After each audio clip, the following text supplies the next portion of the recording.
샬롬 11월 29일 매일 말씀 묵상입니다. 한 주간도 주님 안에서 평안하셨는지요? 날씨가 많이 추워지고 폭설이 내리는 한 주간이었습니다. 출퇴근길 모두 조심하시고 주님의 평강 가운데서 오늘 하루를 보내시는 그런 귀한 시간 되시길 소망합니다. 오늘은 계속해서 하나님 안에서의 정체성 함께 나누기 원합니다. 오늘의 주제는 나는 그리스도의 대사다 라는 주제로 말씀을 나누기 원합니다. 본문 말씀은 고린도후서 5장 20절 말씀입니다. 제가 봉독하겠습니다. 그러므로 우리는 그리스도의 사절입니다. 하나님께서는 우리를 시켜서 여러분에게 권고하십니다. 우리는 그리스도를 대리하여 간청합니다. 여러분은 하나님과 화해하십시오. 아멘. 대사가 누구입니까? 한 나라를 대표하는 대사, 이렇게 정의되어 있습니다. 대사는 한 나라를 대표하여 다른 나라에 파견되어 외교를 맡아보는 최고 직급 또는 그런 사람, 주재국에 대하여 국가의 의사를 전달하는 임무를 가지며 국가의 원수와 그 권위를 대표한다 라고 되어 있습니다. 오늘 말씀에서 우리는 하나님 나라의 대사라고 되어 있습니다. 정확히 얘기하면 그리스도의 대사입니다. 그러므로 우리는 그리스도를 대표하는, 그리고 그분의 권위를 대표하는 자로 부름받은 사람입니다. 한 나라의 대사는 그 나라의 국가 원수의 의사를 듣고 전달하는 사람인 것처럼, 그리스도의 대사는 하나님의 뜻을 묻는 사람이고 또 하나님의 뜻을 전달하는 사람입니다. 하나님의 대사라는 책을 쓴 한 장로님이 계십니다. 그분 역시 대한민국의 대사로 주중 대사를 역임하셨는데 역대 최장수 대사로서 역임하셨고 통일부 장관까지 역임하신 분이십니다. 온누리교회 장로님으로 알려져 있는데요.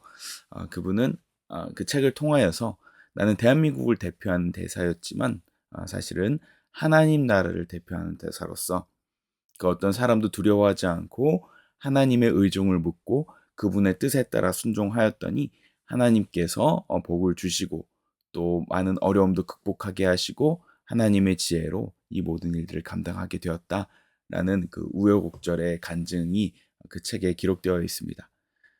기회가 되시면 그 책을 또 읽어보시기를 추천합니다. 우리는 하나님의 대사로서 우리는 이 땅에서 살아갑니다. 물론 한 국가의 대사는 여권도 다른 여권을 가지고 다른 나라에 갈 때 대우를 받고 공항에 갈 때도 외교관들이 출입하는 그런 출구로 출국하고 또 입국하고는 합니다. 우리가 볼 때는 많은 특권을 가지고 대사로서 그 나라에 초청되고 또 VIP 대접을 받으면서 살아가지만 하나님 나라의 대사는 그런 특권과 대우를 가지고 살아가지는 않는 것 같습니다. 오히려 아주 평범하고 또 때로는 아주 보잘것없는 그 곳에서도 대사로서 살아갈 수 있게 되는 것이죠. 그러므로 하나님의 대사, 그리스도의 대사는 우리가 아주 평범하게 살아가는 그 일상 속에 하나님 나라의 대표로 부르심 받아서 그곳에서 임명받아 살아가고 있는 것입니다. 하나님 나라 수장이신 하나님으로부터 대사로 임명되어서 그분의 의사를 전달하기 위해서 파송받았다는 것입니다. 저와 여러분 모두 그런 가정과 직장과 삶의 모든 현장에서 하나님 나라의 대사로 임명되어서 그분의 뜻을 전달하기 위해서 이 자리에 있는 줄을 믿습니다. 그렇다면 하나님께서 그 나라의 대사로서 임명하실 때 바라시는 가장 중요한 것은 무엇일까요? 먼저 첫 번째는 그의 정체성이 있을 줄 압니다. 우리는 이 땅에 살아가지만 이 땅에 정체성이 있지 않습니다. 우리는 하나님 나라의 시민권자라서 그 나라의 정체성을 가지고 살아가고 있죠.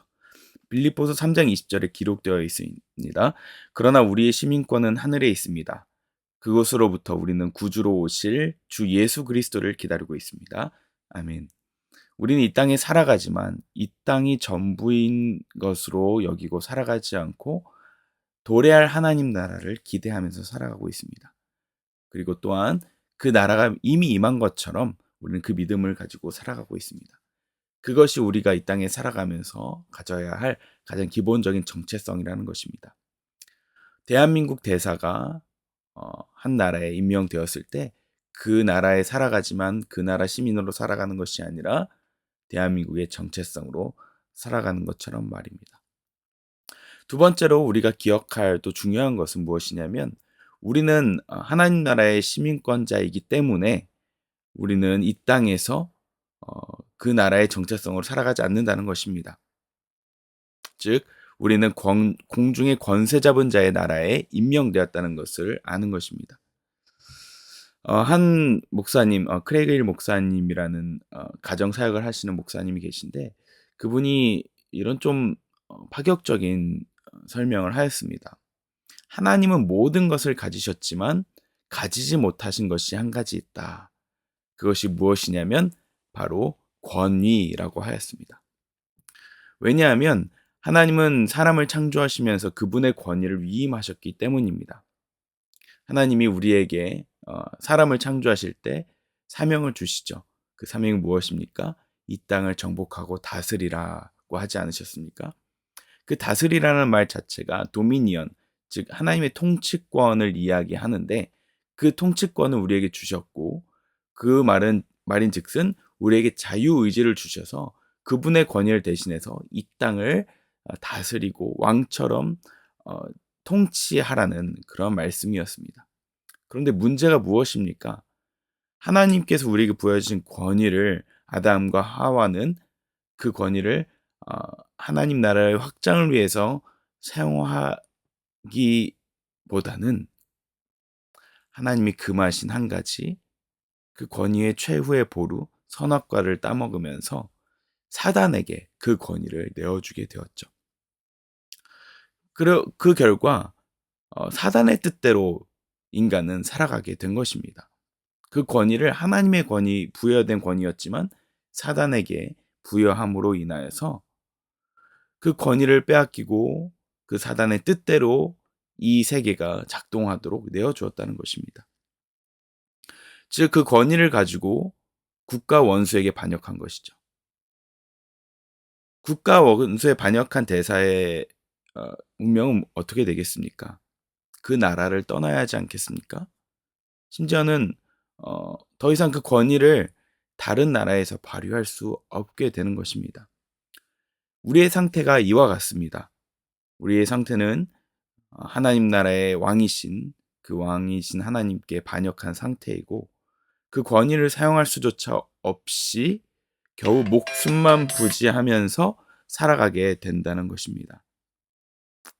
마치 탈북한 고위직 관리자들이 그들의 목숨을 부지하기 위해서 그 나라를 탈출한 것과 같이 우리는 더 이상 이 땅에 살고 하나님 나라의 시민권으로 살지만 더 이상 그 나라의 시민권을 발휘할 수도 없고 그 나라의 국가 원수의 의견을 반영할 수조차 없는 그런 상태가 된 것이죠. 근데 기쁜 소식이 있습니다. 무엇입니까? 그 반역자의 대가를 지불하기 위해서 그 나라의 후계자인 왕의 아들이 그 대사를 위해서 죽임을 당한 것입니다. 그가 잘못한 권위, 빼앗긴 권위를 다시 가져오게 하시려고 그 역할을 다시 감당하라고 그 왕의 아들이 오셔서 대신 그 대사를 위해서 죽으신 것. 그것이 우리의 축복인 것입니다. 그러므로 우리 그 왕의 아들의 죽음을 받아들인 대사의 삶의 목표가 무엇이겠습니까? 그것은 다른 것이 아니라 망가진 하나님과의 관계를 회복하는 것.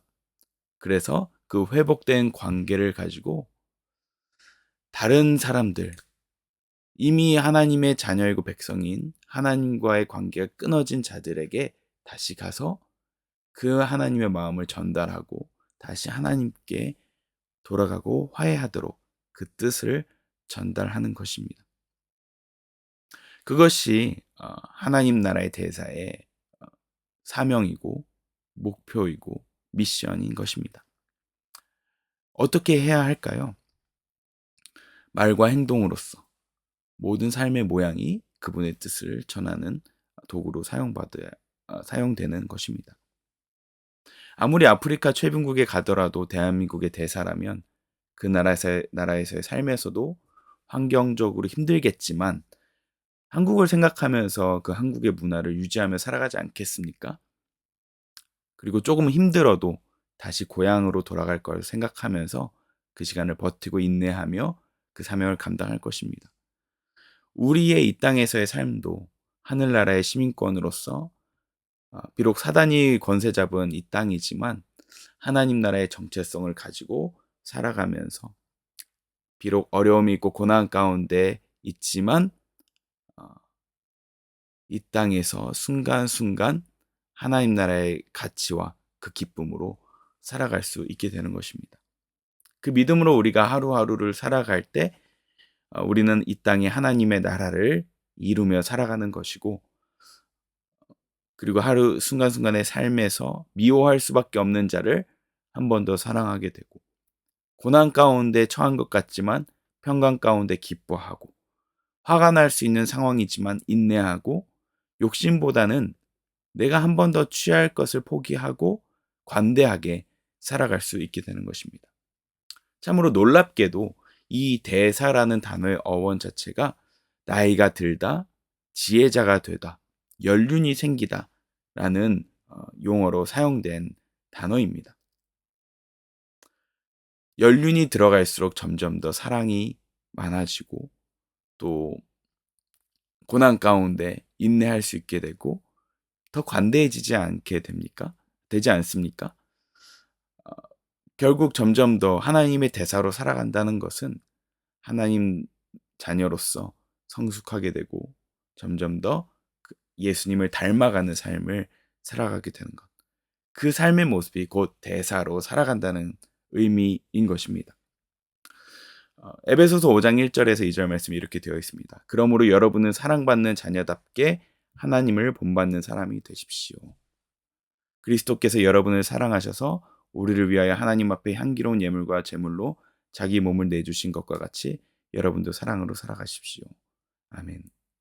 우리가 하나님의 대사로 부름받은 것은 어떤 특별한 멋있는 그리고 좀 거대한 미션을 이루는 것보다는 우리가 살아가는 하루하루의 삶에서 하나님의 자녀로서 점점 더 그리스도를 닮아가는 삶의 모양으로 성숙한 모습으로 우리에게 주어진 삶의 현장을 살아가는 것인 줄 믿습니다.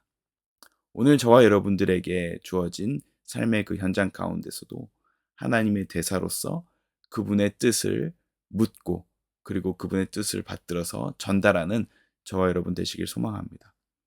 그리하여서 많은 사람들이 우리의 삶을 통하여서 다시 한 번 더 하나님에 대한 오해를 풀고 하나님께 나아가고 하나님 나라를 한 번 더 사모하게 되는 그런 도구로 저희들이 쓰임받기를 소망합니다. 기도하겠습니다. 하나님 아버지, 부족하지만 우리를 하나님 나라를 대표하는 대사로 불러주심에 감사합니다. 하나님, 우리가 어떤 거대한 뜻을 이루기보다는 정말 주어진 하루하루의 삶 속에서 하나님의 사랑을 전달하고 표현하고 살아내는 저희들 될 수 있도록 도와주시옵소서. 감사드리며 예수님 이름으로 기도합니다. 아멘.